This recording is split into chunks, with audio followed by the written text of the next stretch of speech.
That's correct. So the attack happened at the Engels airbase, which is an airbase quite deep in Russian territory. It's actually the second attack on that airbase in the past month. And it is strongly suspected that Ukraine is behind these attacks using essentially drones that they've managed to fly into Russian territory. And it's a very significant attack because this is an airbase that is, firstly, it's part of Russia's nuclear triad readiness airbase. So there are nuclear launchers. It's capable of launching nuclear missiles. And secondly, it is being used to launch missiles into Ukrainian territory. So it is a very significant thing that has happened.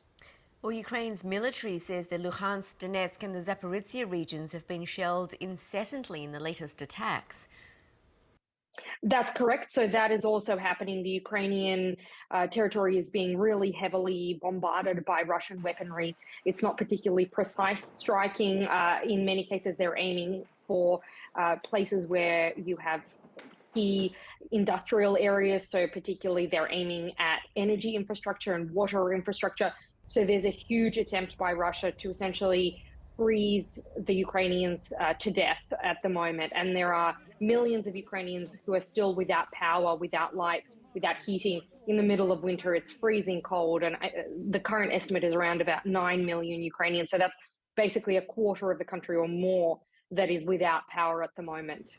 Tell us a bit more about what Ukraine's President Volodymyr Zelensky has said about that and how they're managing to cope.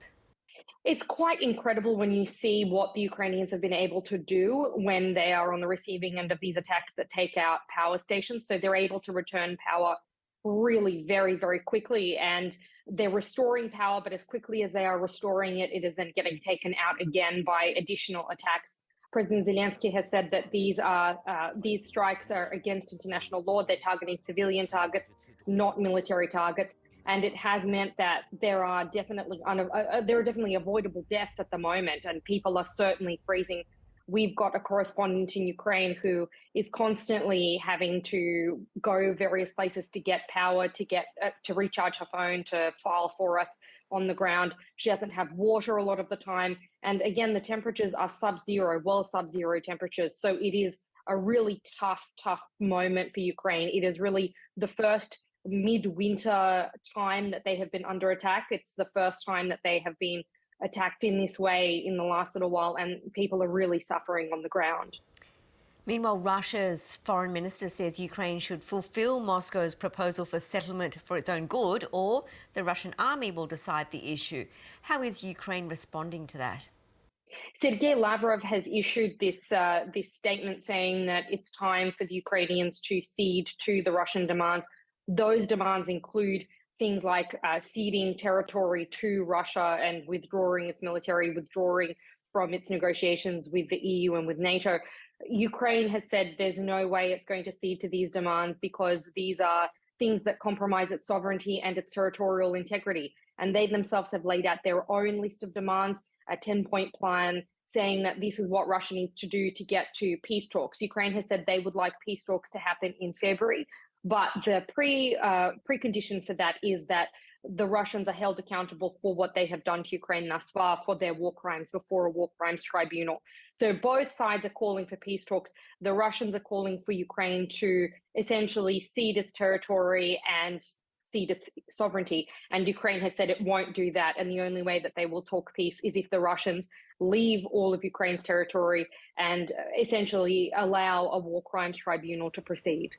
And I understand Volodymyr Zelensky is also seeking help from India to help implement the peace formula. Can you tell us more about what he's discussed with Narendra Modi? So India is one of the countries that has actually been reasonably supportive of Moscow, or at the very least supportive in the sense that they have been buying up all of the oil and gas and everything else that the Russians have been unable to sell to the countries that have sanctioned Russia.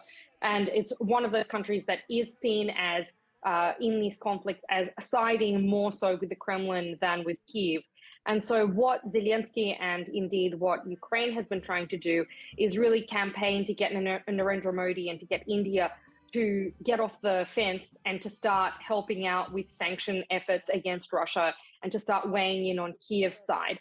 At the moment, that hasn't been particularly successful, but it is part of this charm offensive that Volodymyr Zelensky has been launching to try to get some of the countries that are supporting Russia financially, essentially, out of the region, and to start to get them to implement the sanctions that the West has implemented. And what has Russian President Vladimir Putin been saying following talks with leaders of other former Soviet states in St. Petersburg? Yes, so there's been an outreach effort by Vladimir Putin toward countries like Armenia and Kazakhstan, and other countries in the region, particularly countries that used to be part of the Soviet bloc during the USSR days. And what he's trying to do is shore up some support from friendly local countries that he can turn to, firstly, to sell oil, to sell gas, because the EU and US have implemented these sanctions that are severely crippling the Russian economy. And secondly, he needs some friendly faces, because at the moment there are a lot of countries that are siding with Ukraine, and he's looking for support in the region. And what he's doing effectively is attempting to discount the oil, gas, etc., all of the Russian resources that Russia has plenty of, and sell it to these friendly countries in order to essentially have money for the war effort, for the continued war effort. Zoya, really good to talk and get your insights. Thank you. Thank you for having me.